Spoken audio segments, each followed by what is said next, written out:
Hello friends of the internet. I am on the floor of my bedroom today, accompanied by my bookshelf. Today's video is going to be a little different than my other ones. A lot less effort. I'm sick.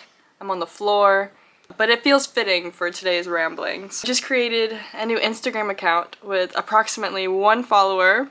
Yes, it is me. In a substack, I'll be sharing what's inspiring me, personal essays, and communicate more with you guys and post on other platforms. Who's gonna be my second follower? I'm waiting. I'm still finding my creative process and experimenting. I'm not quite sure yet if I want every video to be a very high effort process. I hesitated for a while to post my previous video because sometimes it feels a bit disingenuous to act like I know enough about life to teach about it. I'm very hesitant to be preachy, although I do feel like I was a professor in another life. Sometimes it just feels weird. But this has me thinking about how sometimes I feel as though I am caught between two worlds of interest. The psychology, philosophy world of science and logic and reason. I absolutely adore Miss Simone de Beauvoir, my holy grail. But I also really value the poetic, imaginative realm of literature. Both are so important to me. I think I'm acquiring the balance with most of my videos. One comment said my video was the perfect combination of psych and woo-woo, and I was like, yes, that's exactly what I want. My mom calls it me going back and forth from being a scientist and being a hippie. And this book I'm reading, which is a book of letters called Illiterate Passion between the two writers Anais Nin and Frank Miller. I just started it and I'm really liking it so far. He says to her, he's giving her advice on her writing, "You have a power through sheer feeling that will captivate your readers. Only beware of your reason, your intelligence. Do not attempt to resolve, don't preach. No moral conclusions. There are none anyway. Don't hesitate. Write on." I really like this in the context of writing. Not everything needs an answer, some things are just felt. Not that teaching isn't like the most important thing in the world, of course, but there's so much beauty and value in just describing the way things are without trying to attribute why they are the way they are. But yeah, some things can only be described through poetry and art. Particularly things like love and heartbreak and pain. I think I've always felt a bit lost between these two worlds, like feeling things that I don't know how to verbally express, feeling anguish that I can't articulate certain intuitions in a reasonable way.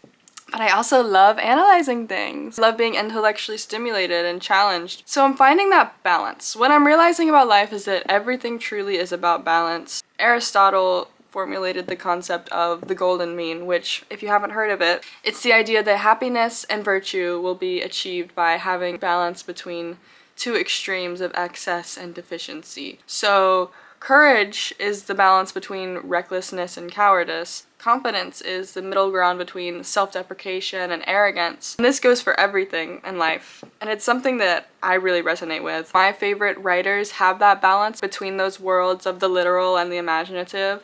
If something's written without any poetic flair, then it can be quite boring. But I also sometimes read poems and I'm like, what does this mean? Like, actually, what does this mean? I don't understand.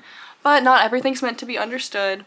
But the golden mean, particularly as I navigate post-grad life and being structureless, my ADHD tendencies are really showing up. I say tendencies because I know we live in a world of false diagnoses. I have been putting off getting tested for ADHD for like the past 9 years. Yeah, I've been putting that off for a while. But I've had countless people ask me if I have it. I'm gonna say tendencies though because I don't know if I have it. I don't know. But anyway, I thrived really well in the structure of school, but post-grad life with that structure taken away, I've been really noticing these tendencies flaring up. My friend described post-grad life in a very accurate way. So she said when our whole lives, when we're growing up, we're like a bowling ball in an alley with all the bumpers up. And as we get older and older, the bumpers start to go away. And then when you graduate school, particularly if you don't have a career lined up, like me, suddenly you're a bowling ball rolling in an empty field. And you look around and you're like, where the hell am I? I very much feel like a bowling ball in an empty field. Also resonating with Sylvia Plath's Fig Tree, there's so many options and you're afraid of choosing the wrong one. But anyway, one ADHD tendency that I relate to is having intense waves of so many ideas and creative dreams, and they all build up so fast, and I have 20 ideas in my head. And then I get so overwhelmed by all the ideas that I just shut down and I can't do anything. You would think working on my resume was like going to war the way I've been putting that off. Anyway, I think the golden mean for me here is finding balance between letting myself dream and come up with ideas and being in the present moment, because if I get too lost in my head, then that's what overwhelms me. So, but also dreaming and intuition is really important. My imagination and intuition kind of guides me through life, but when I get so lost in my imagination and attached to it, I lose sight of the present moment, which is the only real thing we have. Now when my ideas become too much, I take a deep breath and I'm like, okay, I can't make everything in my head come to life immediately. There's a lot of value in letting ideas brew. Not everything needs to materialize immediately. So on the subject of ideas and dreams, I would be nowhere without my journals and writing these things down. If your brain works in a similar way, there's just too much going on up here. Like, you gotta get it down. I gotta get it down on paper. These are my journals from the past 4 years. My precious babies. This is my new one, which I am now realizing does not go with the rest. And it's kind of bothering me, but maybe because it's so unique, that means this year will be really special. It's still kind of annoying, but I like it. But yeah, I usually have 2 journals going on. One is where I write my memories, things I'm doing, a typical diary, different thoughts that are guiding me through life. I also have my deepest, darkest secrets journal. I feel like a little kid. Don't read my diary. The colors really reflect the low vibrational energy that are in these. I don't know why I still have them, but let me explain. I think we all need a place to really just talk your shit to your journal. If you're having really negative thoughts, resentments towards people, get it down. And it doesn't necessarily have to be in a journal. Even just going through your notes app, it really just helps me with holding resentments, forgiving people. When I get things down on paper, everything just makes sense. My anxiety calms down. I can talk to myself without judgment. I think in my heart of hearts, I resonate with being a writer more than a speaker. You think I just sat down and knew what to say? No, there's a script here.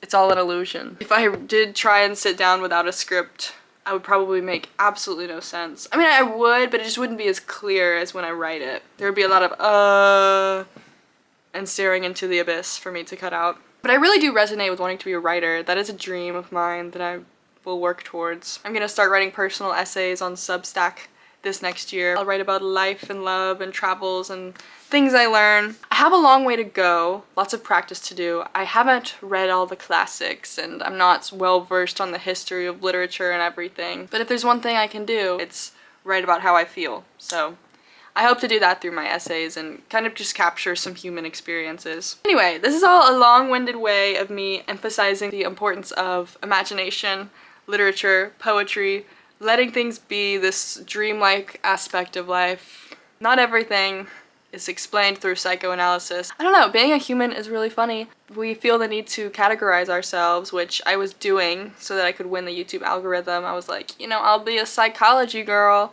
who makes self-help videos, but it's like, I don't know the solution to everything. I am a mere bowling ball in the grand scheme of things. But I'm not ashamed of that. It's very human to have no idea what you're doing. This will be a major topic of exploration of mine if you stick with me. As I move forward and find my balance between these worlds, you'll probably see this in my videos. And my Instagram, which may I remind you, has 1 follower.